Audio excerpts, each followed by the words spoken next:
Assalamualaikum warahmatullahi wabarakatuh. Anak-anakku dimanapun kalian berada, janganlah pernah menyerah ketika kalian masih mampu berusaha lagi. Tidak ada kata berakhir sampai kalian berhenti mencoba. Terkadang tantangan dalam hidup kita bisa dibilang biasa dibandingkan tantangan yang dialami oleh orang lain yang terus berusaha lebih keras dari kita dalam menghadapi masalah yang lebih besar. Semua usaha yang kalian lakukan tidak akan sia-sia, asalkan kalian tidak menyerah dan mampu menghadapinya sampai akhir. Jangan sampai berhenti berusaha karena kalian berpikir bahwa usaha kalian akan sia-sia. Ingat bahwa masih banyak orang-orang di luar sana yang memiliki masalah lebih berat dari kalian, namun tidak pernah menyerah untuk menghadapinya. Okay, so welcome in my video, and this video will be discuss pencatatan persediaan dengan sistem perpetual. Sebelumnya kita sudah mempelajari pencatatan persediaan dengan sistem periodik dan sekarang dengan sistem perpetual. Pada dasarnya untuk periodik dan perpetual sama saja, hanya berbeda pada akunnya saja. Pada sistem periodik terdapat akun pembelian, retur pembelian, dan potongan pembelian. Tetapi kalau pada sistem perpetual tidak terdapat ketiga akun tersebut. Dan ketiga akun tersebut nanti akan langsung dimasukkan ke dalam satu akun, yaitu akun persediaan barang dagang. Oke, agar kalian bisa cepat memahami, mari kita langsung pada contoh soal. Contoh yang pertama yaitu pembelian dagang secara tunai. Pada tanggal 1 Januari dibeli barang dagang sejumlah 8 juta secara tunai.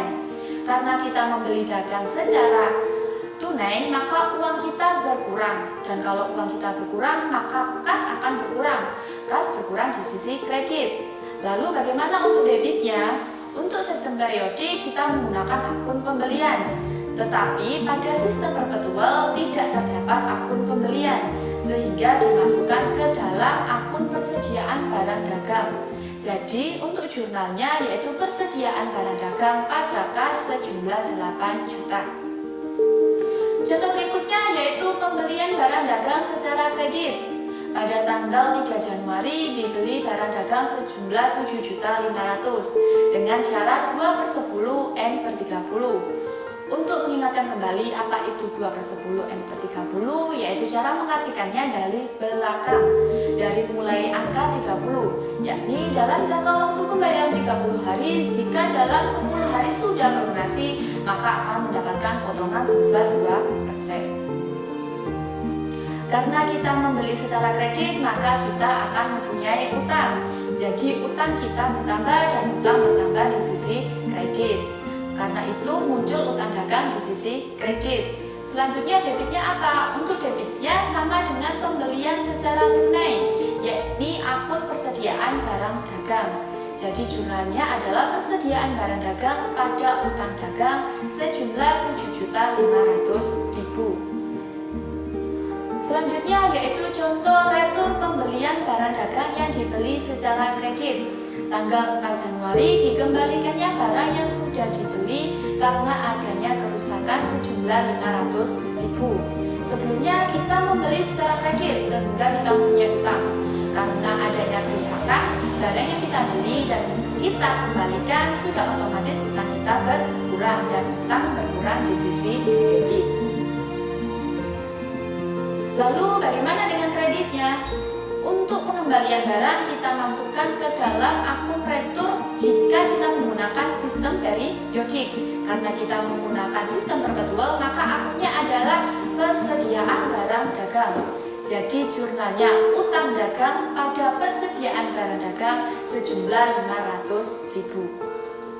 Oke, contoh selanjutnya yaitu pelunasan dengan potongan. Tanggal 12 Januari membayar utang atas pembelian barang dagang pada tanggal 3 Januari.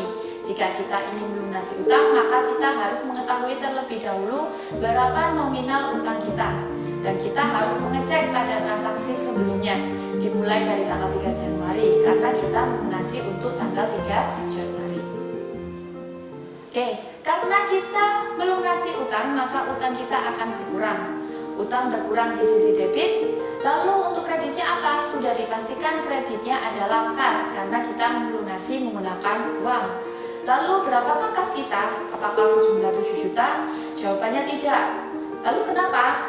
Karena kita melunasi pembelian kredit tanggal 3 di tanggal 12 dan tanggal 3 terdapat syarat pembayaran 2/10 N/30. Jadi kita hitung terlebih dahulu harinya untuk mengetahui apakah kita akan mendapatkan diskon atau tidak. Karena pembelian kita tanggal 3, maka menghitungnya mulai dari tanggal 4, yakni 4, 5, 6, 7, 8, 9, 10, 11, 12. Nah, ternyata kita melunasinya kurang dari 10 hari, maka kita akan mendapatkan diskon. Untuk diskonnya berapa? Untuk diskonnya yaitu 2% dari total hutang. Dan total hutang kita yang di sisi debit adalah 7 juta, maka 2% dikali 7 juta yaitu 140.000. Jadi uang yang kita keluarkan bukan 7 juta sama dengan utang kita, tetapi utang kita dikurangi dengan potongan sejumlah 140.000. Jadi 6.860.000. Sehingga kas di sisi kredit 6.860.000. Lalu kita lihat debit dan kreditnya sama atau tidak. Sudah sangat jelas terlihat kalau berbeda. Dan jika dihitung perbedaannya adalah sejumlah 140.000 yang merupakan potongan. Sehingga sisi kredit harus ditambah 140.000 dan dimasukkan ke dalam akun potongan pembelian jika kita menggunakan sistem periodik. Sedangkan kita menggunakan sistem perpetual. Jadi dimasukkan ke dalam akun persediaan barang dagang. Jadi jurnalnya yaitu utang dagang 7 juta di sisi debit, kas 6.860.000 di sisi kredit, dan persediaan barang dagang 140.000 di sisi kredit. Nah, bagaimana jika pelunasannya bukan tanggal 12 tetapi tanggal 15? Berikut contoh pelunasan tanpa potongan. Tanggal 15 Januari membayar utang atas pembelian barang dagang tanggal 3 Januari. Cara mencari jumlah utangnya sama seperti sebelumnya ya.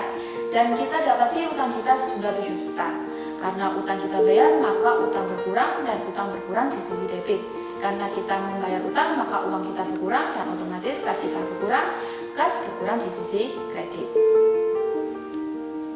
Lalu bagaimana dengan nominalnya? Apakah sama 7 juta? Jawabannya ya, karena kita membayar transaksi tanggal 3 di tanggal 15.